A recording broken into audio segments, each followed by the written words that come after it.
할렐루야. 153 저녁기도 오신 여러분들을 주님의 이름으로 환영하고 축복합니다. 새로운 한 주가 시작되어졌죠. 오늘도 월요일이라 많이 고단하고 피곤하고 힘드실 텐데 오늘 이 저녁 기도회 가운데 하루를 잘 마무리하며 주님이 주시는 평안과 또한 주님이 주시는 어떤 응답하심 가운데 위로함과 또 새 힘을 얻는 귀한 시간이 되기를 간절히 소망하겠습니다. 먼저 하나님의 말씀 보도록 합니다. 데살로니가전서 3장 5절에서 8절 말씀까지 보겠습니다. 데살로니가전서 3장 5절에서 8절 말씀입니다. 우리 같이 한 목소리로 다 함께 봉독하도록 하겠습니다. 시작.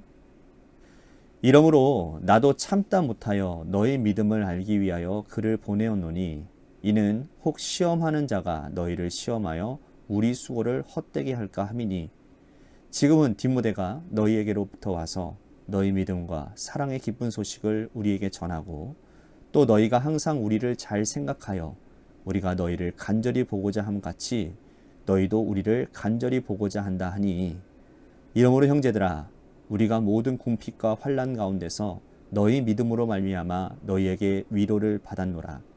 그러므로 너희가 주 안에 굳게 선즉 우리가 이제는 살리라. 아멘.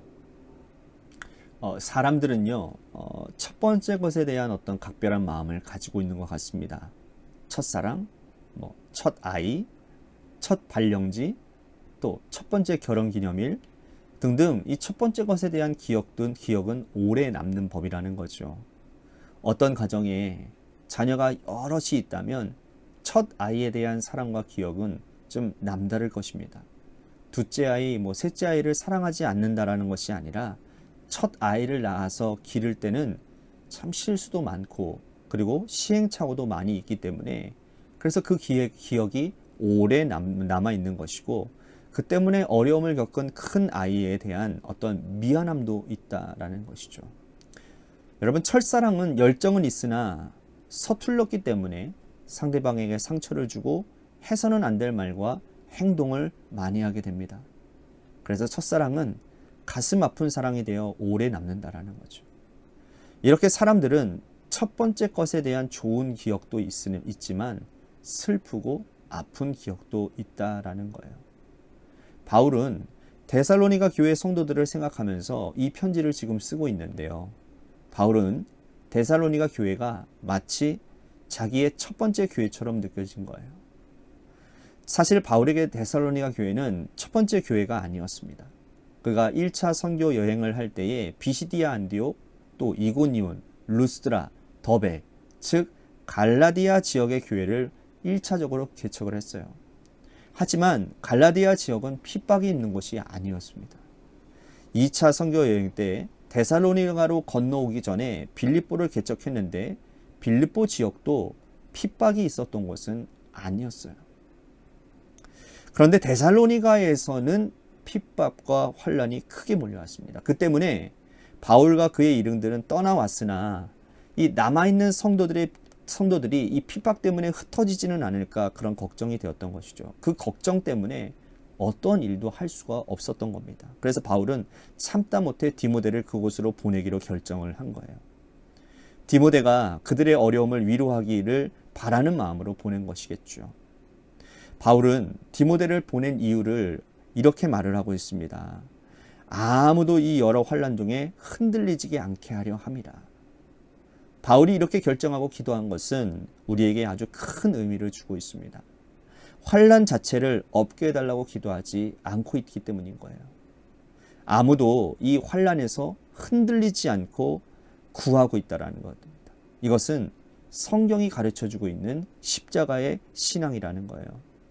여러분, 세상의 여타의 사이비 신앙은 고난 자체를 없애게 해달라고 기도를 합니다. 그죠? 하지만 기독교 신앙에서 고난은 반드시 거쳐야 될 필수 과정이에요. 왜냐하면 예수 그리스도께서도 고난당하시고 십자가를 지고 죽으시고 3일 만에 부활하셨기 때문이에요. 고난이 없으면 부활의 영광도 존재하지 않는 것이죠. 믿음의 백성들에게 고난은 피할 수 있는 것이 아닙니다. 사람들은 자녀들이 고난당하지 않기를 바라고 있습니다. 그들이 고난의 자리를 피하게 해달라고 기도합니다. 하지만 그것은 우리의 얕은 생각일 뿐이에요. 하나님께서 그분을 특별히 사랑하시면 고난의 풀물을 지나가는 것이 어떻게 보면 하나님의 섭리라는 거예요. 야곱은 사랑하는 아들 요셉이 고생하지 않도록 채색 옷을 지어 입혔습니다. 하지만 하나님은 그 채색 옷을 어떻게 하셨어요? 찢으셨죠. 그리고 고난 가운데 던져지고 믿음의 연단을 잘 견디게 하십니다. 그랬더니 고난을 통과한 이 요셉이 이집트의 총리가 되어져서 이집트뿐만 아니라 세상에서 기근을 구해내는 구원자의 역할을, 또 그리스도의 예표를 보여주고 있지 않습니까? 그러므로 우리가 진정 사랑하는 사람이 있다면 그분이 고난을 피하게 해달라고 기도하는 것이 아니라 고난을 잘 견디게 해달라고 기도해야 되는 거예요. 고난 가운데서도 신앙을 버리지 않고, 고난이 거세지만 말씀을 붙잡고 고난의 현장을 통과하게 해달라고 기도하는 것이 옳다라는 것이죠. 그러면 하나님은 우리가 사랑하는 자들을 돌보시고 고난의 현장 가운데 함께 하실 거라는 겁니다. 이것이 바울이 데살로니가 교회 성도들에게 고난을 없애게 해달라고 기도하지 않는 이유라는 거예요. 바울은 디모데를 보내고 얼마나 가슴 졸이며 기도했을까요? 흩어지지는 않았을까? 그들이 환난과 핍박 가운데서 배교하지는 않았을까? 믿음 붙들고 잘 지내고 있을까? 디모데를 보낸 후에 이 바울과 실라는 아테네를 떠나 고린도로 자리를 옮깁니다. 그런데 디모데가 돌아와서는 기쁜 소식을 전하는 거예요. 그것은 뭐냐면 이들이 너무나도 믿음을 잘 지키고 있다라는 거예요.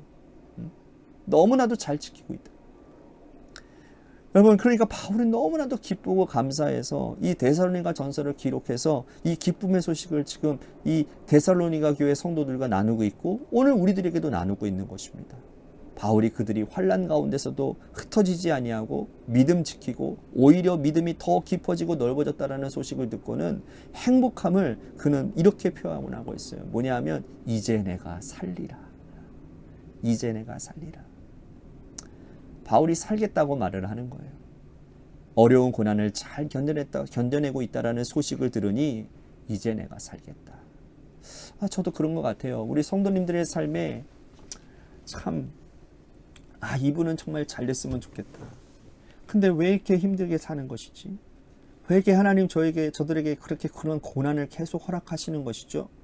그렇게 생각하시는 분들, 그렇게 그런 일들을 경험하고 계시는 분들이 많이 있어요. 그래서 제 마음이 참 무겁고 어떻게 보면 어떨 때는 보면 하나님 앞에 원망불평할 때도 있어요. 하나님, 저가 저렇게 열심히 잘 섬기고 저렇게 하나님을 위해서 잘 사는데 왜 저희들에게 끊임없이 하나님 고난이 있는 것입니까?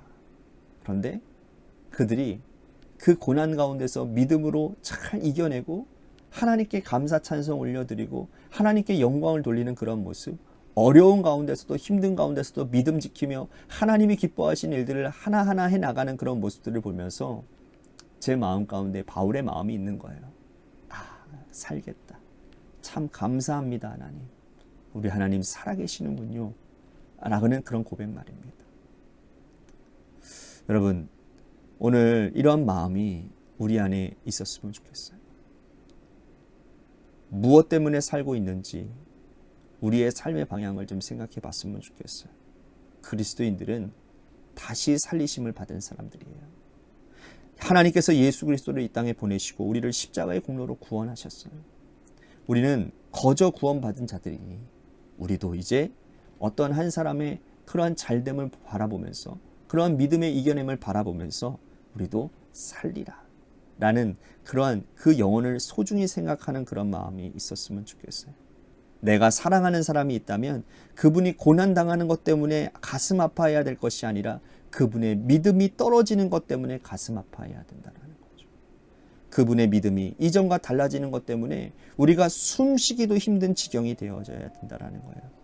그가 다시 믿음이 회복되어지고 환난과 고난 가운데서도 믿음을 지켰다라는 그 말을 들으면 그때 다시 살겠다라는 고백을 할 수 있어야 되는 거죠. 믿음의 백성들은 영혼 살리는 일이 가장 중요합니다. 우리가 무엇 때문에 살고 무엇 때문에 죽는지 다시 한번 생각해 봐야 됩니다. 예수님은 이 땅에 오셔서 우리 영혼을 살리기 위해서 십자가에서 돌아가셨어요.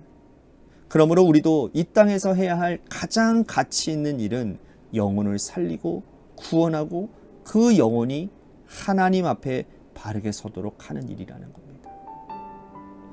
이제 바울은 이 데살로니가 교회 성도들을 위해서 기도합니다. 예수님께서 강림하실 때까지 순전한 믿음을 굳게 지키고 거룩함에 흠이 없게 하기를 원한다며 기도하고 있어요.